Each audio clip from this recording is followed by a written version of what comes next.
Hello, hello class. Welcome to this week's filming lesson. So today we're gonna do home video releases. Okay, here's one thing we'll need to do. So we'll go to 2019 home video. So I will show you guys how you can make films. Also, it's pretty funny that you did Samsung Galaxy S10. That was really funny, you guys. I really appreciate it. Thank you. So I might not be here while I'm going to Walt Disney World again, so I might meet Simba after that, okay? Alright, wait, this one's done.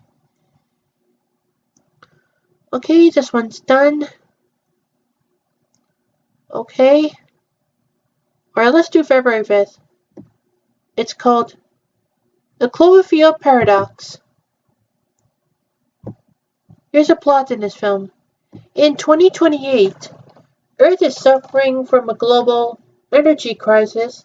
The space agencies of the world prepare to test the Shepard particle accelerator aboard the orbiting Cloverfield station, which would provide Earth with infinite energy, while conspiracy theorists fear it will create the Cloverfield paradox, opening portals to parallel universes, allowing their horrors to threaten Earth. Among the crew is Ava Hamilton, a British engineer who frets about leaving her husband, Michael, potentially for years, as their relationship struggles since the loss of their children to a house fire. The crew is rounded out by American Commander Kelly, German physicist Ernst Schmid, Brazilian medical doctor Monk R. Costa, Irish engineer Mundy, Russian engineer Volkov, and Chinese engineer Tam. After about 2 years of an unsuccessful attempts to activate Shepard, the crew achieves a seemingly stable beam, but it overloads and creates a power surge on the station. After restoring basic power, they find Earth has vanished from view, and the gyroscope that aids in the station's navigation is missing. As the crew works on repairs, strange events begin to occur, including the discovery and subsequent rescue of an unfamiliar woman called Mina Jensen fused with wires inside the wall. Volkov's eyeballs begin moving of their own accord. He begins conversing with his own reflection in the mirror and is compelled to craft a gun using an onboard 3D printer. He uses the gun to threaten the crew, but as he does so he convulses and dies, and the station's warm colony bursts out of him. Jensen tells Hamilton not to trust Schmid, who turns out to be a spy sent by the German government to keep Shepard shut down. Mundy's arm gets pulled into a solid wall and is severed clean off. Without bleeding or pain, they find the arm roaming of its own volition. When they recognize it is trying to write something, it instructs them to cut Volkov open. Once they do, they find the missing gyroscope. They finally locate Earth and begin restoring their communications. But transmissions state the station was destroyed and fell to Earth 2 days prior. The crew determined the particle beam overload has activated the Cloverfield paradox, and in doing so, moving the station to a parallel universe in which Jensen had replaced Tam as the station's engineer. Schmid was a spy, and Hamilton, though still working on the mission, remained on Earth, where her children were still alive. Believing the paradox can be reversed and they can return to their own universe, If they reactivate the Shepherd and the crew sets out to make repairs, Tim is trapped in the chamber that floods with water and explodes into space, killing her. Meanwhile, Hamilton decides to return to parallel Earth with Jensen in order to prevent the fire that killed her children. As they prepare, Monday is killed in an explosion caused by a strange magnetic field, destabilizing part of the Cloverfield and threaten to tear the whole station apart. Kiel sacrifices himself to save the station, leaving Hamilton in charge. On Earth, Michael has woken up to discover a wave of destruction ravaging the planet. Witnessing the silhouette of a giant monster in the distance, on his way to offer assistance at the local hospital, he stops to help a young girl named Molly at the dockyard.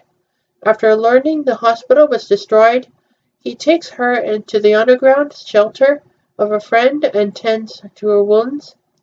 With Shepherd ready to activate again, Hamilton prepares to leave with Jensen, but Jensen suddenly knocks her out. Jensen kills Monk and Volkov's gun, wounds Shimid, and insists the station must stay in her universe to keep Shepherd there. Regaining consciousness, Hamilton uses a gun to shoot out the window, ejecting Jensen into space. Hamilton decides to return to their universe with Shimid and makes a recording for her alternate universe self, giving her the plans for Shepherd and stressing the importance of her family. Hamilton and Shimid reverse the universe, shift, and use Tam's modifications to finally make Shepherd work. After reporting in, the two eject themselves in an evacuation capsule towards Earth. Michael learns from mission control of the station's reappearance and his wife's return to Earth, but he lambasts them for not warning her not to return to Earth in light of the ongoing situation. As the capsule re-enters the Earth's atmosphere, a giant monster bursts through the clouds. Okay, I don't know what the giant monster is.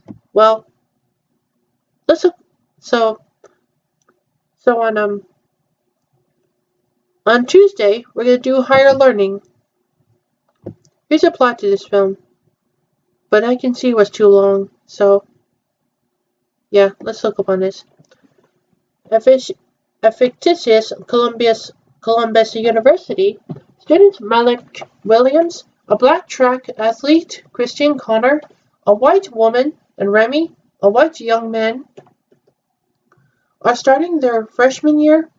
Christian's roommate is Monit, a black student. Malik's roommate is Wayne, a white student. Both sets of roommates generally get along. Monit and Malik attend a dorm party hosted by Fudge, an Afrocentric and militant senior. Remy, Fudge's roommate, is upset at the loud rap music being played so late. He flags down an all-white campus security patrol to break up the party. Fudge is upset that lead officer Bradley comes down hard on the black students, but allows the room down the hall to continue their loud hillbilly music.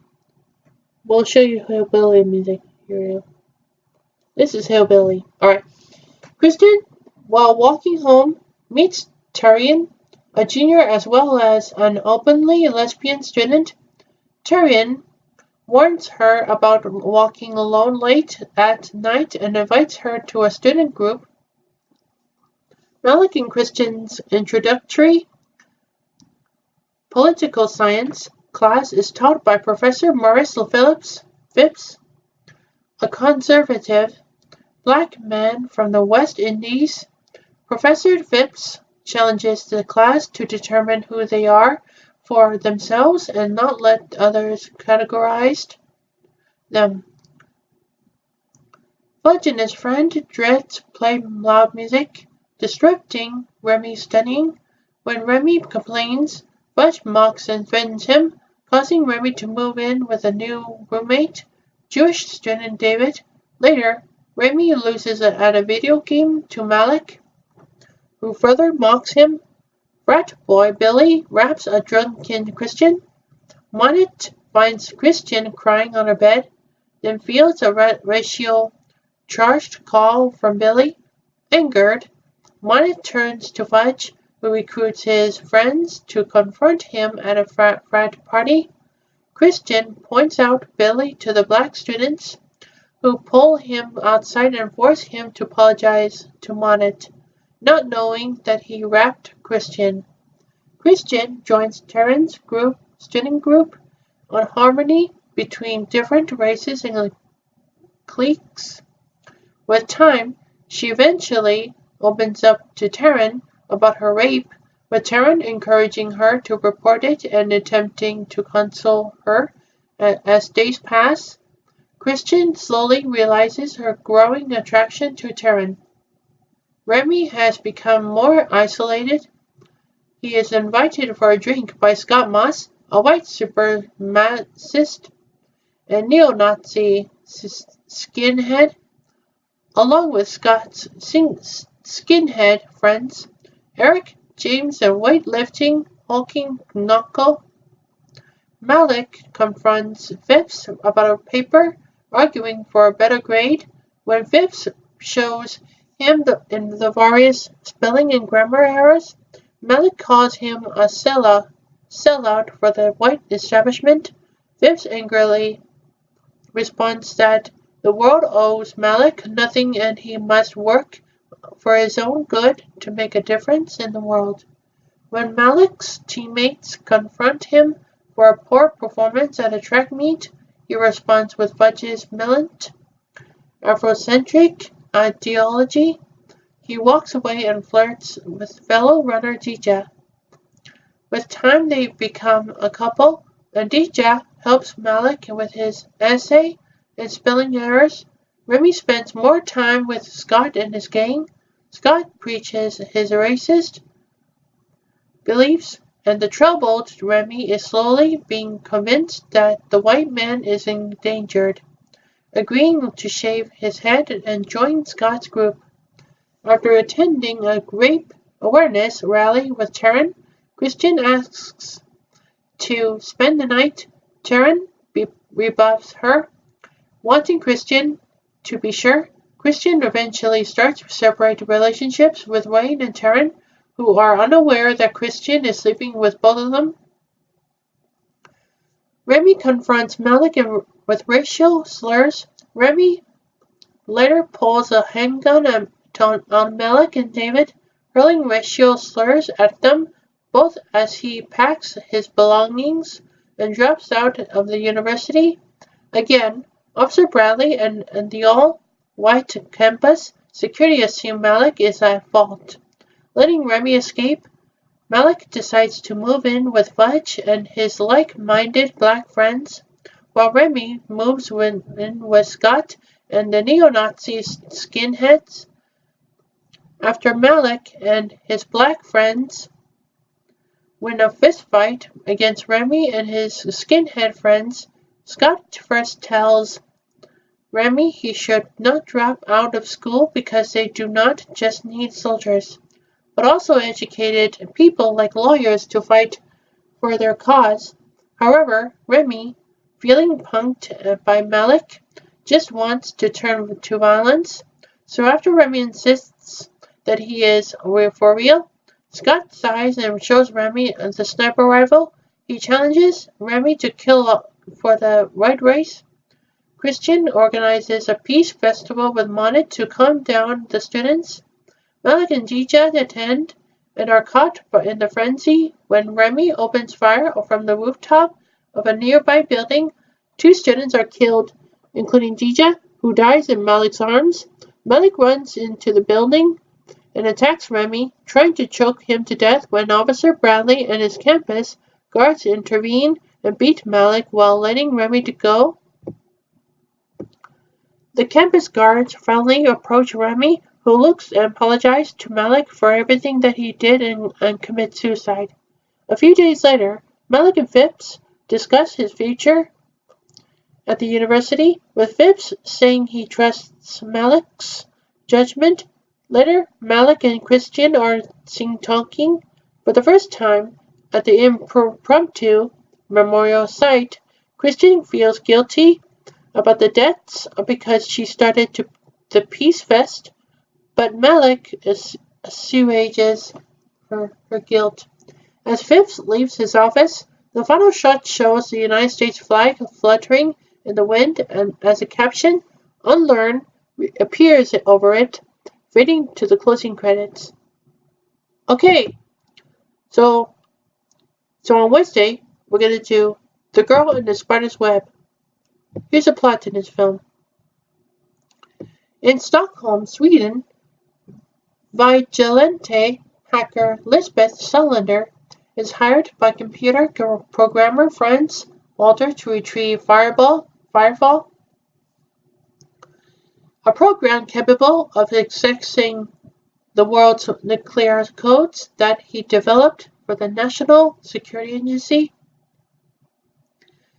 As Balder believes it is too dangerous to exist, Lisbeth successfully retrieves Firefall from the NSA's servers, attracting the attention of Agent Edwin Needham, but is unable to unlock it, and the program is later stolen from her and by mercenaries led by Jen Holzer, who also attempt to kill Lisbeth. When she does not attend their scheduled rendezvous, Balder mistakenly believes Lisbeth decided to keep Firefall for herself and contacts Gabriel Gran, the deputy director of the Swedish security service, Säpo, who moves Balder and his young son August to a safe house. Meanwhile, Needham tracks the unauthorized login to Stockholm and arrives to seek Lisbeth and Firefall. Lisbeth asks her hacker friend Flag for help, and they contact Lisbeth's former lover, investigative journalist Michael Blomkvist, for help identifying her assailants.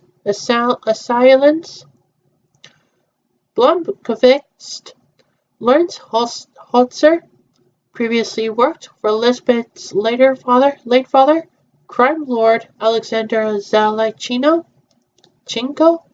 and is now affiliated with an elusive international crime syndicate known as the Spiders. Lisbeth puts surveillance on Balder's safe house, and when it is attacked, intervenes to protect Balder and his son. She is intercepted by Holzer, who kills Balder, frames Lisbeth, and kidnaps August. Lisbeth pursues them in a stolen police car and is unable to rescue August and take him to another safe house, where she confirms that she is the only one capable of unlocking Firefall. Elsewhere, Needham locates Lisbeth's girlfriend Sophia and persuades her to arrange a meeting between them, intending to lure Lisbeth into a trap. But Lisbeth manages to evade him, and Needham is later arrested by Green. Lisbeth helps him escape in exchange for Needham safely escorting August back to the United States to be reunited with his mother, and begrudgingly agrees to give him Firefall as well. The Spiders later attack Lisbeth's safe house and kidnap August once again. Lisbeth and Blomkvist manage to escape, and Lisbeth learns that their leader is her twin sister, Camelia Salander. whom Lisbeth believed to be dead. When they were children, Lisbeth decided to run away from their abusive father, and when Camellia hesitated, Lisbeth left her behind. After years of torture, Camellia faked her suicide and went underground from the spiders. Camellia and the spiders take August to her base of operations at hers and Lisbeth's childhood home. Grain had hired the spiders to retrieve Firefall for her and informed them of Balder's location, but Camellia kills Grain. Instead, Lisbeth, Bloomquist, Plague, and Needham track August to the building. Elizabeth breaks in to give Plague access to the building's surveillance system, but is caught and taken to the room where August is being held, where she learns that Bloomquist has also been captured. When Camellia threatens to torture him, Lisbeth tells August to trust her and reveal the password for Firefall. Camellia then tries to suffocate Lisbeth by wrapping her in a rubber coating and suctioning out all the air, while describing the abuse she suffered at the hands of their father, armed with a sniper rifle and guided by Plague. Needham eliminates Camellia's henchmen, saving August and Bloomquist, while Camellia escapes with a laptop containing Firefall. Lisbeth escapes, kills Holzer, and pursues her sister to a nearby cliff, where Camellia tearfully asks why Elizabeth never returned for her. Lisbeth claims Camellia chose their father over her the day she did not escape with Lisbeth, and Camellia, realizing the monster she has become, commits suicide by jumping off the cliff, leaving the laptop in the snow. On his way back to the United States with August, Needham attempts to access Firefall, only to discover Lisbeth has already destroyed it. Citing it is what Balder would have wanted, while Lisbeth later burns down her childhood home to destroy all traces of her father. Okay, so the next up, on Thursday, it's called Greedy. Here's a plot in this film.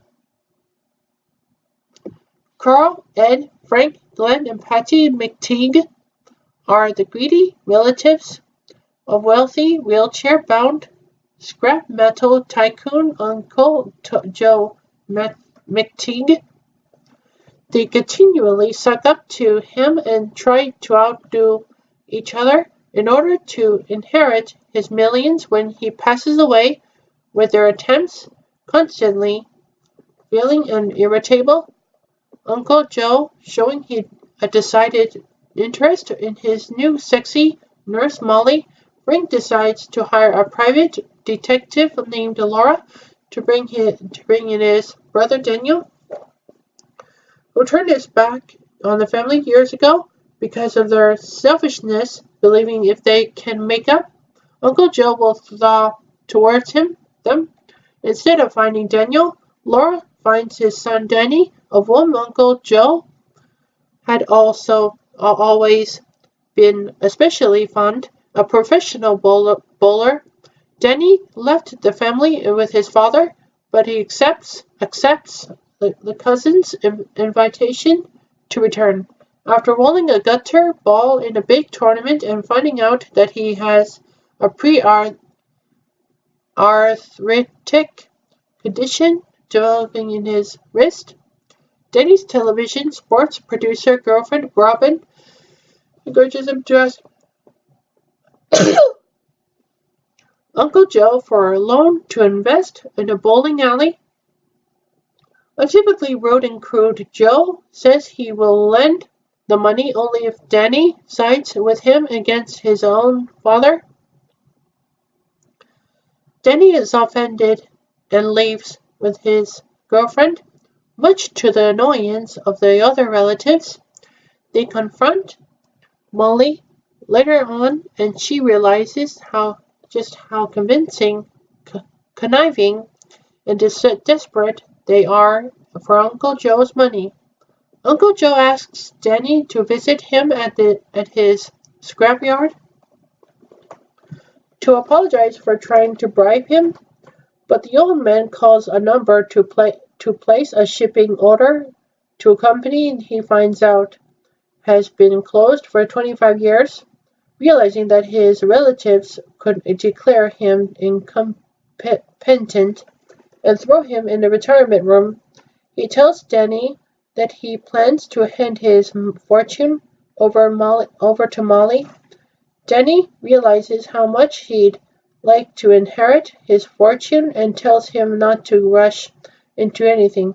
Danny moves in with Uncle Joe and starts competing for his money, even so far as to sing a Jimmy Durante song that Joe loved him to perform as a little kid.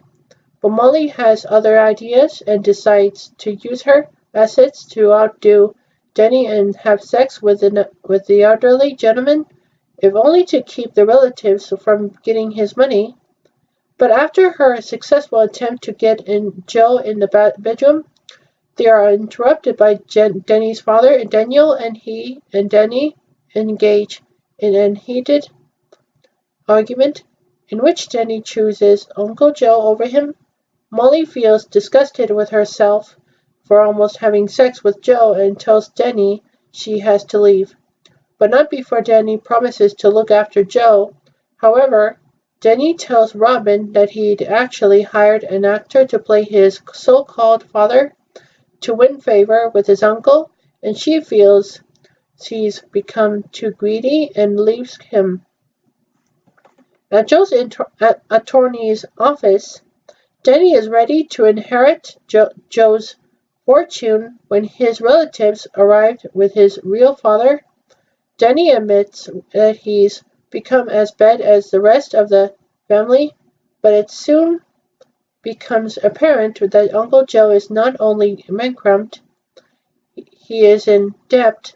After a big scene that involves Frank fighting Danny, the relatives leave and Joe tells Danny that he was simply playing them to find out who actually loved him.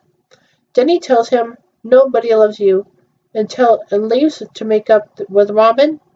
When Danny asks Douglas where Uncle Joe is, Douglas says that he doesn't know. With ill health, no money, and no place to go, Danny and Robin decides to let Joe stay with them in their apartment, but Joe gives them another surprise and reveals that he still has a fortune as he has them look outside to see Molly and Douglas. He offers the two of them to stay with him, saying, "Whatever I own, you own."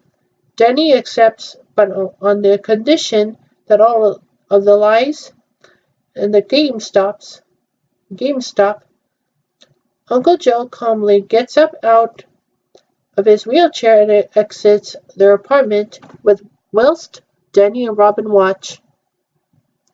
Okay, so on Friday, we're going to do The Grinch.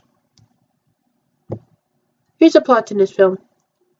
In the town of Whoville, the humanoids called Whos are filled with excitement about celebrating Christmas. The only one who isn't amused is a cantankerous, green-furred creature called the Grinch, who has a heart 2 sizes too small, and lives in a hermit in a cave on the top of Mount Crumpet, just north of Whoville. The Grinch has a pet dog named Max, and they both only visit Whoville when the Grinch needs to buy food and do bad things. Meanwhile, 6-year-old Cindy Lou, who notices that her mother, Donna, is overworked trying to take care of herself and her baby twin brothers, Buster and Bean. At first, she decides to send a letter to Santa Claus to help her mother, but after encountering the Grinch, who sarcastically says that she'll have to talk to Santa face-to-face about it, she then decides to go to the North Pole to talk to Santa, but when Donna tells her that it would take a month to get there and back home, Her final decision is to try and trap Santa with the help of her friends. With Christmas approaching, all the Hillville festivities give the Grinch a flashback, recalling his disjointed childhood spent mostly alone and unwanted in an orphanage.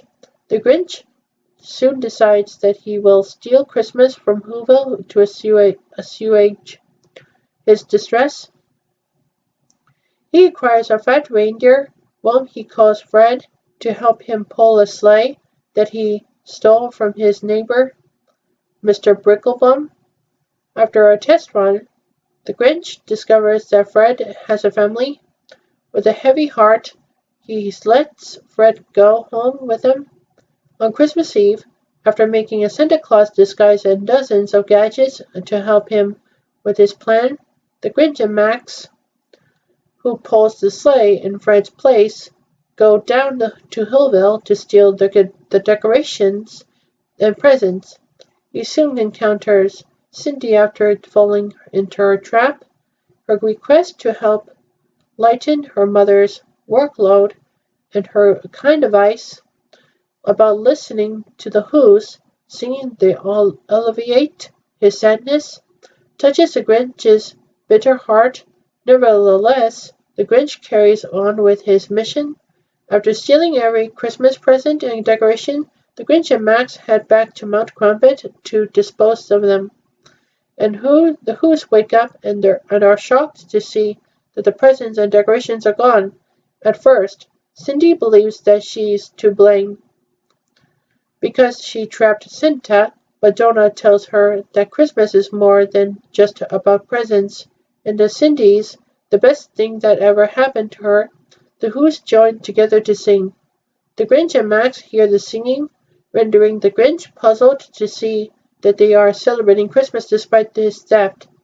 After heeding Cindy's advice and immersing himself to their singing, his small heart triples in size, causing him to double over the breathless joy and wonder.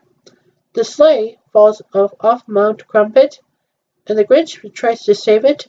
In the nick of time, Fred and his family come to his aid.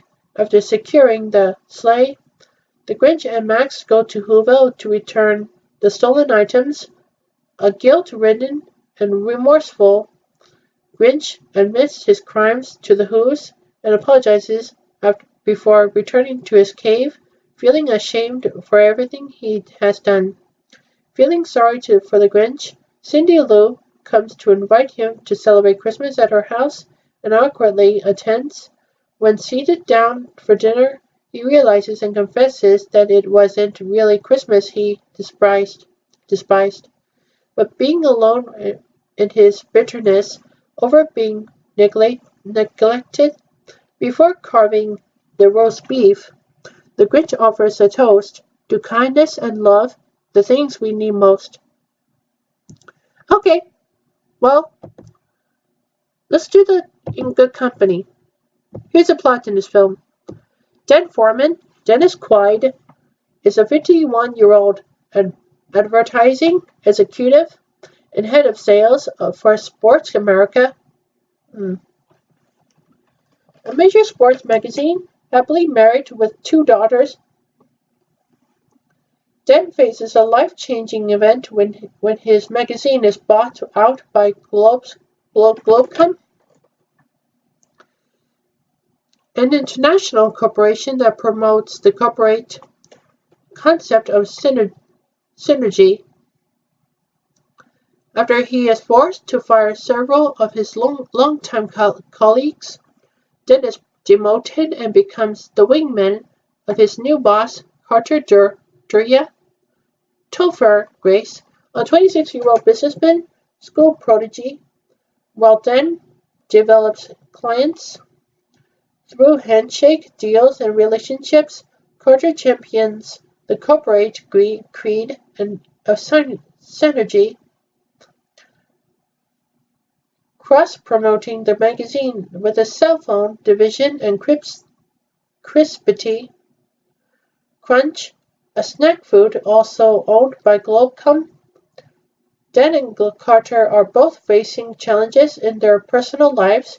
Dan is supporting two daughters, 16-year-old Jenna, Zena Gray, and 18-year-old Alex, Scarlett Johansson, who is preparing to enter college and learns that his wife is pregnant with their child. Meanwhile, Carter is dumped by his adulterous, narcissistic wife of 7 months and focuses all of his energy on work.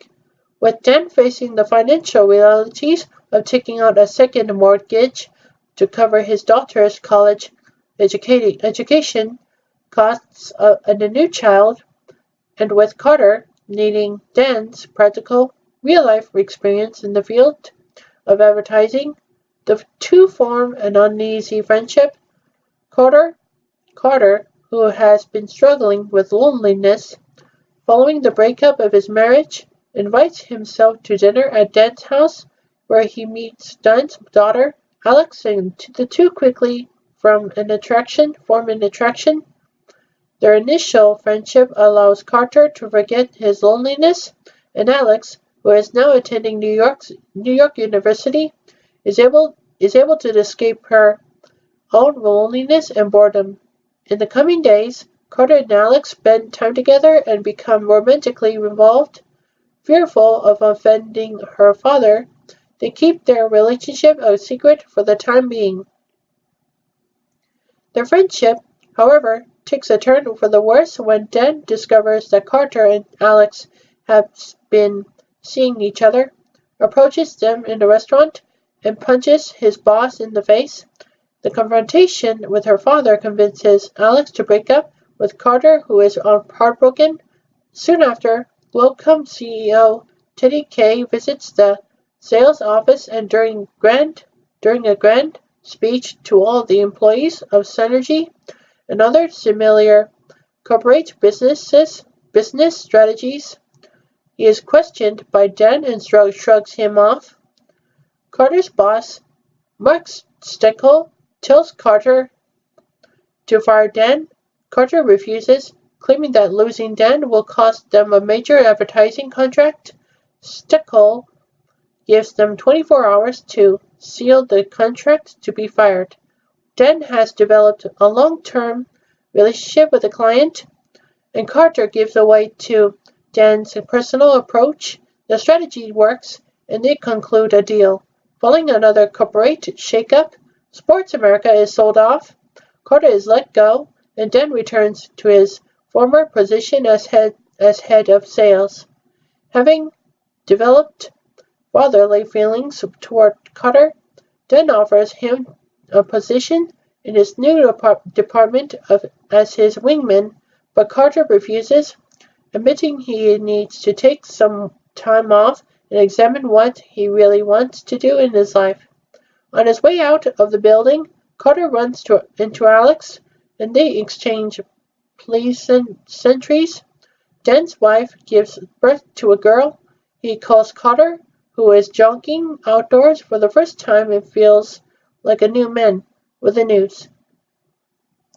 Okay, so on the other hand, we're going to do Poetic Justice. Here's a plot in this film, but it was too long. Here we go. Justice, Janet Jackson is a young woman living in South Central Los Angeles. She was named Justice by her late mother, who gave birth to her while attending law school. After the shooting death of her boyfriend, Marco Q-Tip, Justice falls into a deep depression. She spends a majority of her time in the house that she inherited from her grandmother, while her cat White Boy only going out to her job at a local hair salon. Justice is a talented poet, and she reads many of her poems throughout the course of the film, but both to other characters in voiceover. Justice is at the hair salon, Working one day with a young postal clerk named Lucky, Tupac Shakur comes in and begins flirting with her. She rebuffs his advances with the help of her female boss. The two women pretend to be lesbians and mock Lucky with their relationship. Lucky has also had tragedy in his life. His main focus on caring for his young daughter, Keisha. He had to forcibly remove her from the care of her mother, Angel, a crack addict who was using drugs and having sex with her drug dealer while leaving the child unattended. In the apartment, Lucky dreams of a professional career in music and shows considerable promise, but he insists that his cousin is a true talent. Justice's friend Alicia, Regina King, manages to talk Justice into taking a road trip to Oakland with Alicia's boyfriend, Chicago, Joe Torre, Lucky's co-worker at the post office. Justice wearily accepts, mainly because she has to go to Oakland for a hair show and her car had stopped working at the last minute. Unbeknownst to Justice, Lucky is also on the trip, and she will now be sharing a postal van with him and their two mutual friends. Initially, they argue, but they are softened towards each other as they discover their similarities over the course of the film. The foursome make a couple of detours, the first being a family reunion barbecue they see signs for on the road. Here it becomes apparent, although there were ample hints earlier, that Leisha and Chicago's relationship is troubled. Leisha openly flirts with other men at the barbecue, while Chicago broads watching her behavior. Leisha and Chicago argue in the mail truck until Justice talks to Leisha about her behavior with alcohol. Leisha throws up and cries on Justice and apologizes to her. The second stop is a beach where each of the four characters contemplate their separate situations and internal monologues. Next, they stop at a family reunion where Lucky and Justice grow closer as they discuss their lives. After leaving the reunion, the friction between Chicago and Leisha explodes when Leisha informs Chicago that she has been seeing someone on the side, and he physically attacks her. Lucky initially decides not to get involved in the fight until Justice defends Leisha by kicking Chicago in the ground, and Chicago turns his physical brutally at Justice in retaliation. Lucky Justice, along with a bleeding and shaken Leisha, leave Chicago by the side of the road and to continue on their journey. Lucky stops at the postal van at the beach, and Justice goes to see what's wrong. She begins opening up to him about her life, and Lucky becomes sympathetic. They share a kiss, and Justice walks away, apparently unsure of her feelings for Lucky. She goes back to him and kisses again.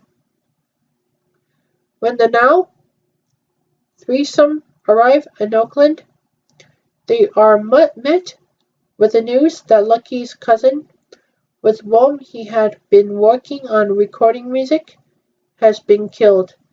Lucky blames himself for not being in Oakland sooner, believing that he could have prevented the shooting had he been in town.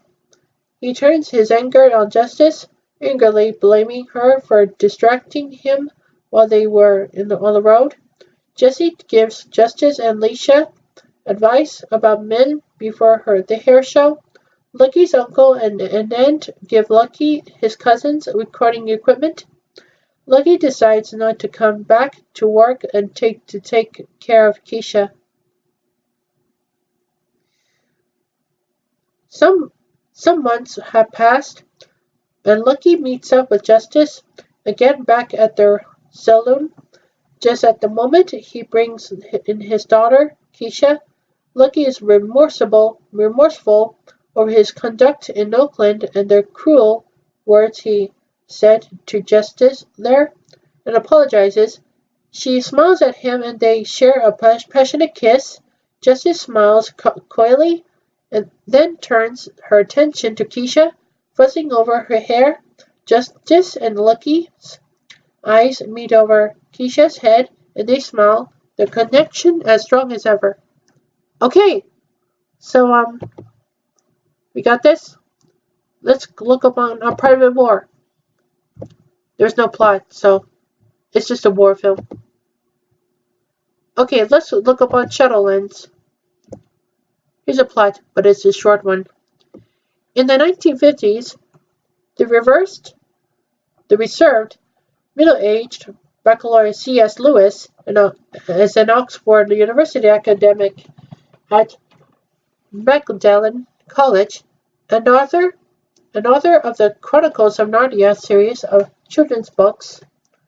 He meets the married American poet Joy Davidman Grisham and her young son Douglas on their visit to England, not yet knowing the circumstances of Grisham's troubled marriage.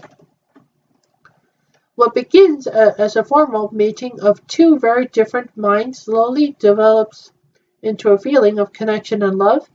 Lewis finds his quiet life with his brother Warnie disrupted by the outspoken Grisham, whose uninhibited behavior sharply contrasts with the rigid sensibilities of the male-dominated university. Each provides the other with new ways of viewing the world. Initially, their marriage is one of convenience, a platonic union designed to allow Grisham to remain in England, but when she is diagnosed with cancer, deeper feelings surface, and Lewis' faith is tested as his wife tries to prepare him for her imminent death. Yeah, so. Okay, so. Let's look up on the sisters' brothers. Here's a plot in this film. But what's taking too long? Okay, do you have any questions? Why I can read it was too long? Yes, Hiritaki. You are reading too long, Makoto. Oh, am I? Yes, you are. Okay, I'll stop. We'll look up on windows again. Yeah, it was too long for me to read, right? Yes. Okay. Okay, anyway, I'll just stop reading for now, okay? Okay, good. You stay be quiet. You're talking. Okay, so, on second, we're gonna do Emma Monkey Pictures and Roman Cow Productions and Donkey Teeth Company shorts. Well, it's kind of like a shorts by Emma Monkey Pictures and Roman Cow Productions and Donkey Teeth Company. But all we need to do is checking out The Lion King. The Lion King, I just can't wait to be king. Yeah, it's about the lion. Well, actually, it was taken down by the copyright music. So let's just say if we make something really adventurous. But well, we need to think of a way who did this. Well, if we do Emma Monkey Pictures and Roman Cow Productions and Donkey Teeth Company, so do you have any questions? Yes, Mika. Can we do music? Do you mean I just can't wait to be king? No, other music. Okay. Let's do some music right now. So it's not about the classical music, but it's kind of like music with heart beating thing. And then we're gonna do a voice acting. So when we do voice acting, we're gonna draw something, or we can download something on Opera. So that's it. Well, it's called Funiculi Funicula, but you can draw. Okay, so that's the shorts we got. So you can do Samsung Galaxy S10 anything you want. You can do like you can do the words like they say, but you remember I talked about I just can't wait to be king, and then Toy Story 4's big game ad, and then ABC News coverage by ABC broadcaster of the solar eclipse in 1979, and then the Lollipop Games. You can do that, cost me 2 cents. Any questions before we get walking? Yes, Cheese Hiroshima. How can I draw those characters? Well, you can draw those characters if you're an animator. You can draw when the Funiculi Funicula song comes out. Okay. Alright. Let's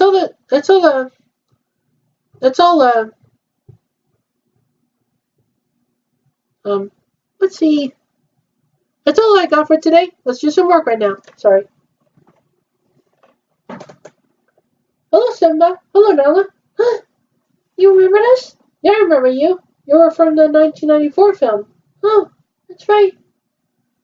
It's good. I just want to talk about our being a student. Yeah? Who told you? My father. Who's your father? Mufasa. Okay. And who's your family? I got Sarabi. And I got Serafina. And I got Uncle Scar. Oh. You're your family? Mm-hmm. So, we just have to go to class right now and do some more work. Yeah, that's good. We're gonna work on. African biology? Okay. You go do that. I'll go with Sharkima and Kotetsu Tatejima.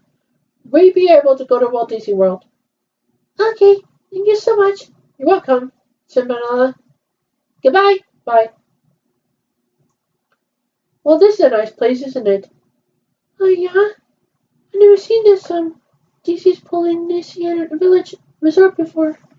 Oh, it's in the middle of in the lake, where the beach has it. Let's go in. This is so nice, Kotetsu Tatejima. You think so? Yeah. Do you don't remember? What do you mean remember? I think we never been to, DC's Polynesian village resort before. No? No. When does Polynesian village resort opened? Well, it opens in 2002, before Lilo and Stitch movie comes out. Oh, yeah. So it kind of looks like a Lilo and Stitch resort. Mm-hmm.